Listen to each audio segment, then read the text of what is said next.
Welcome to Non-Dual Meditation with Meister Eckhart.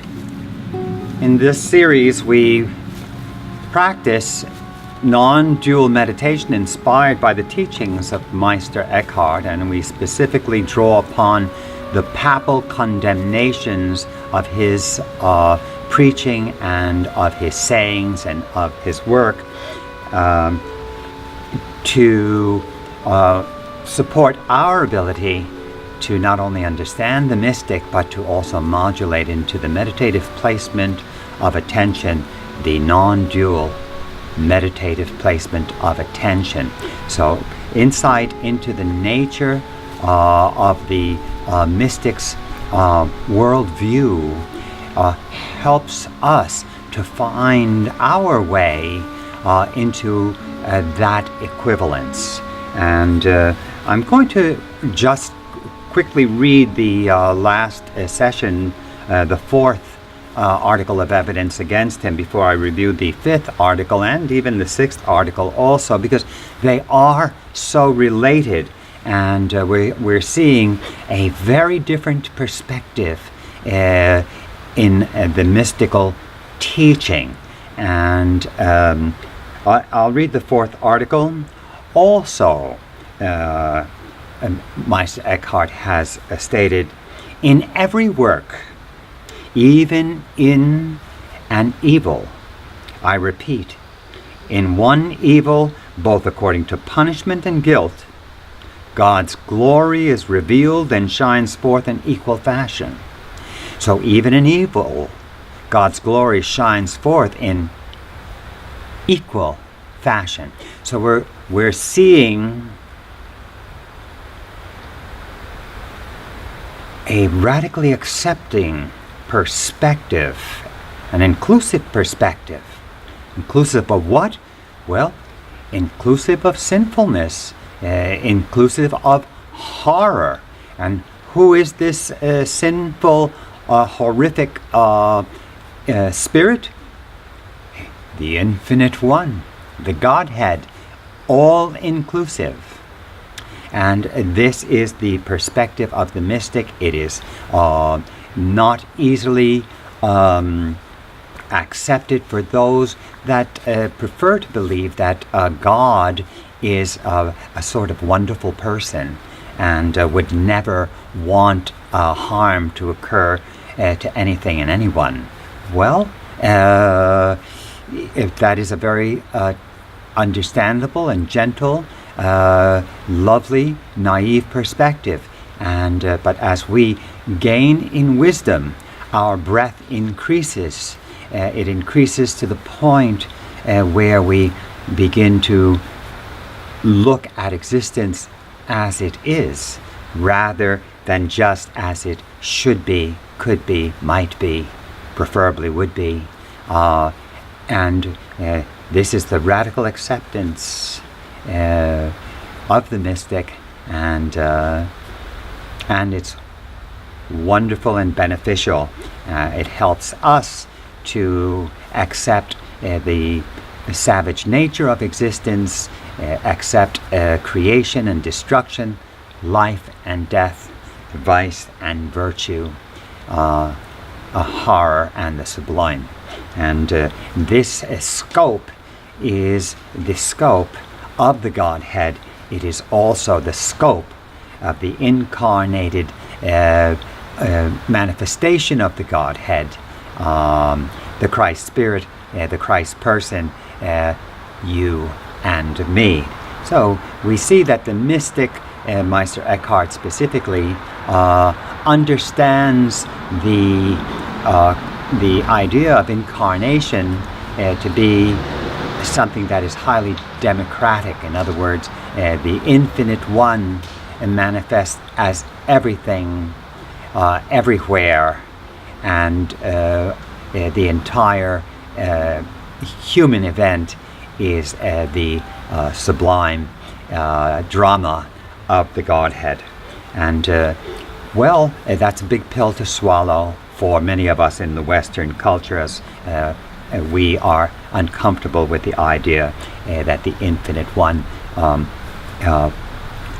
actually provides the horrors of life. And this provision of horror it gives us the opposite. In other words, the sublime does not exist without some type of comparative reality.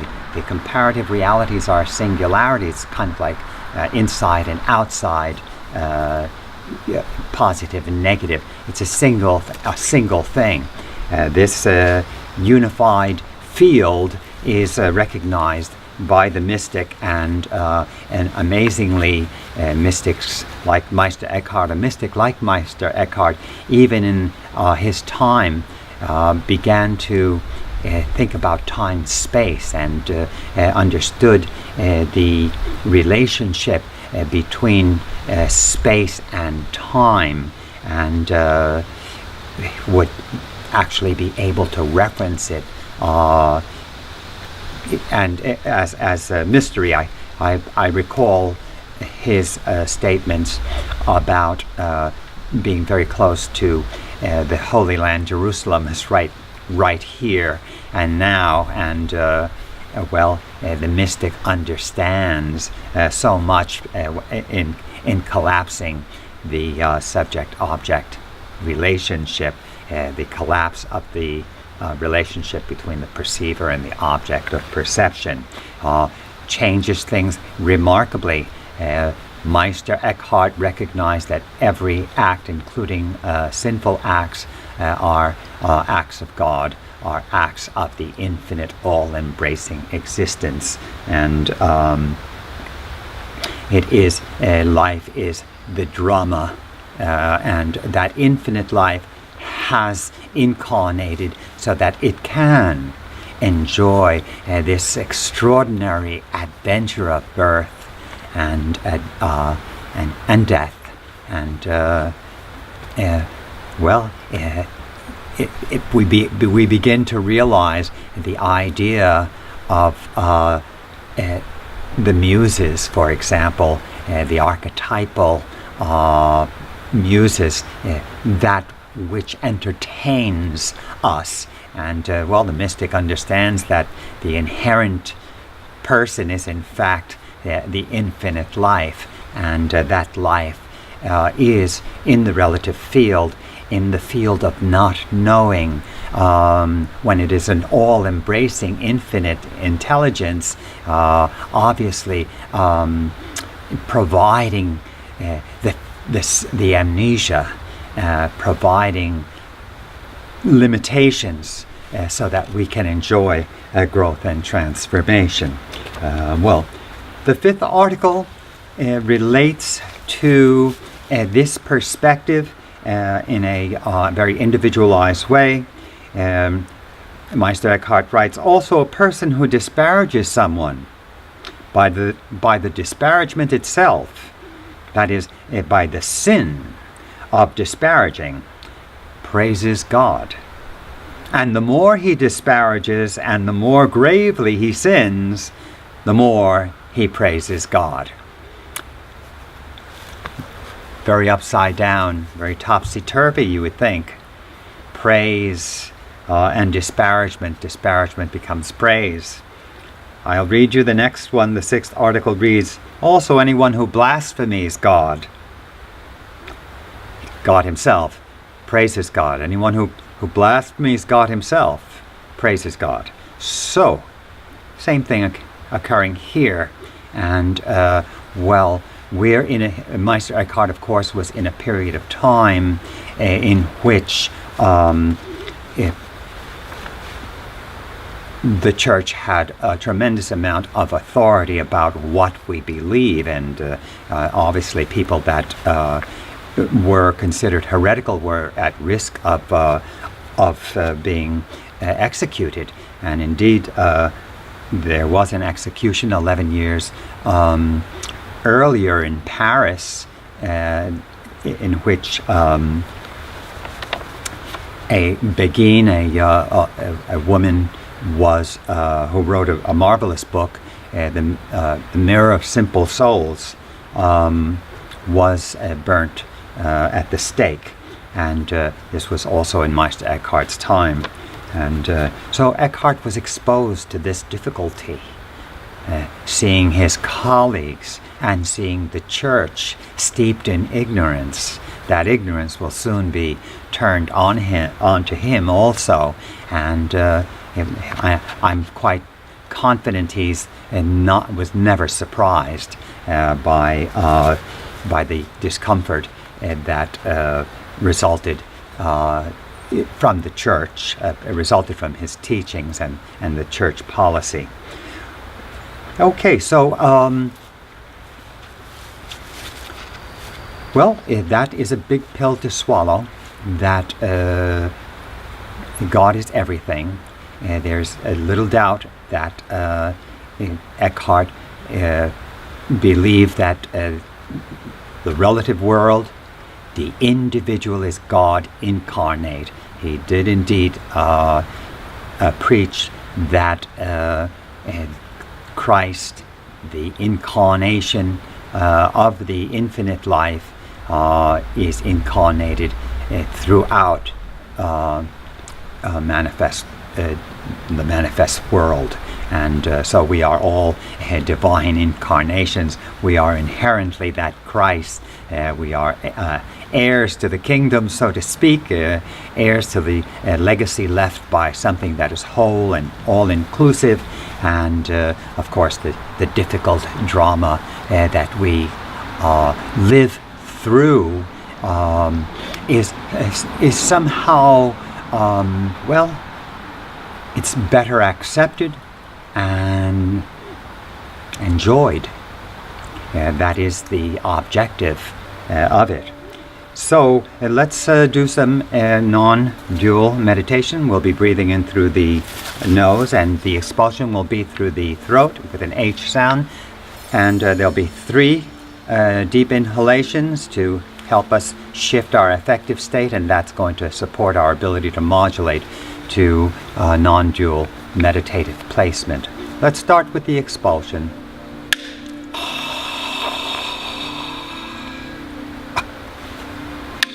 Inhaling through the nose.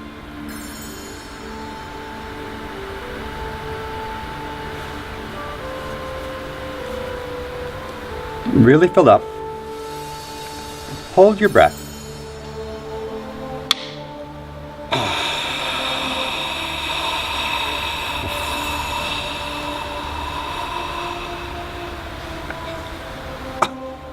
Good.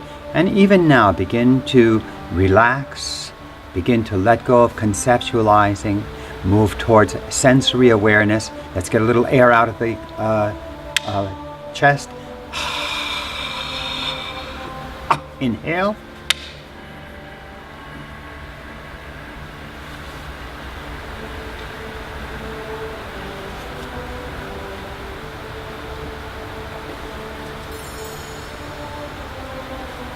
Hold your breath.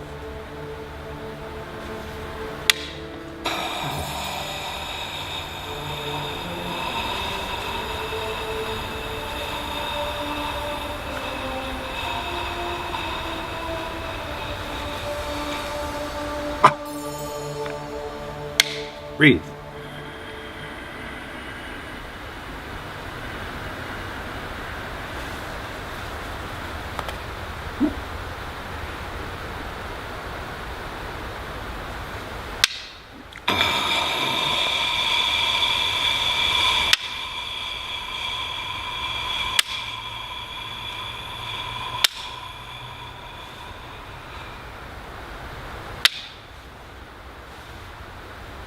Now let's come to our senses, modulating to the meditative placement of attention.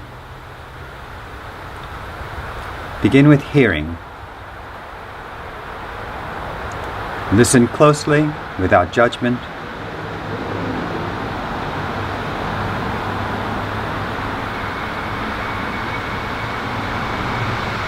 It is as it is.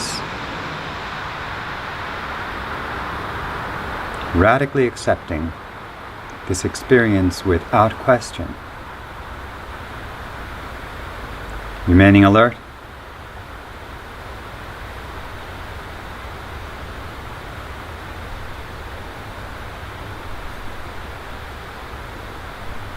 This event is not happening to anyone.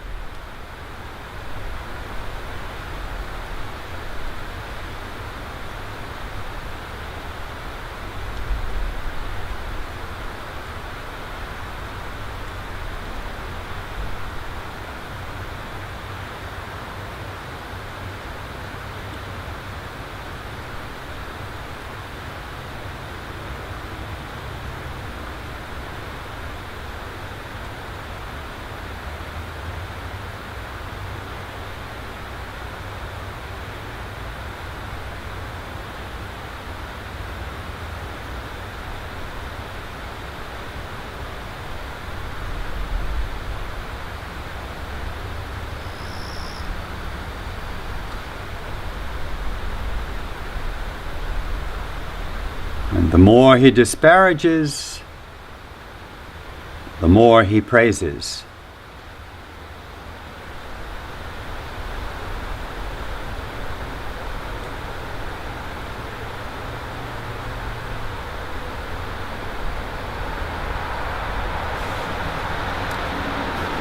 And so as we debrief, we think about this topsy-turvy statement.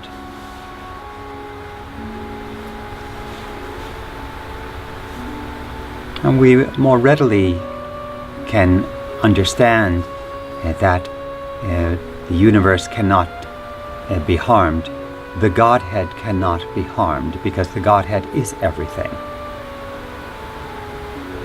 We cannot strike at God because the act of striking is God. Yes, it's kind of like fire cannot burn itself.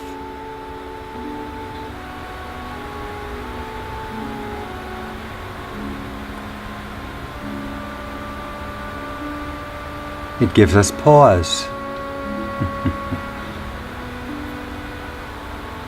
And this pause slows down the mind's unceasing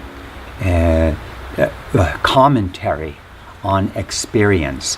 We lower the volume on that inner voice, that inner commentary, that opinion, that constant reviewing for preferences, that constant effort to avoid death, to avoid suffering. We try to get away. That effort to get away is highly associated with duality, and it's fine. You know, we do need to get away sometimes to maintain our existence, to continue to survive. However, we also want to not get away. And there's the jump, it's the jump of faith, and it's a quantum leap. And I encourage all of us to chew this over and to decide towards walking in to non-duality. So I find that the teachings of using Meister Eckhart is a very fine way of helping us to modulate to non-duality. The problem about coming to sensory awareness and continuing to believe that this event is happening to us is going to undermine your ability to modulate and shift into that critical perspective that provides the awakening. We are going to it is as it is rather than it is as it should be. Very important perspective. It is not irresponsible. Not irresponsible. We do not lose our moral posture by modulating to non-duality. Everything remains. We are equipped by infinite being to operate effectively, even though we have been exposed to Godhead, to non-duality. Even when we are in a contemplative mood, sensing the non-dual, we are fully equipped to defend ourselves. We are not disarmed by non-duality. On the contrary,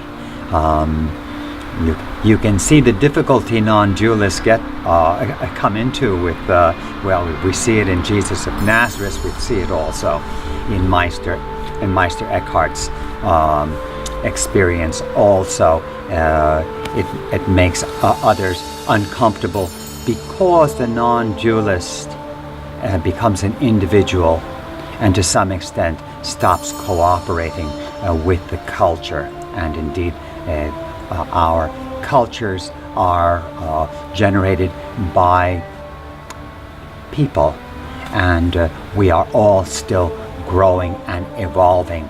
Some of us have grown up, we have maturated, we have radically accepted life as it is, and this gives us a wonderful target that might help us in our experience.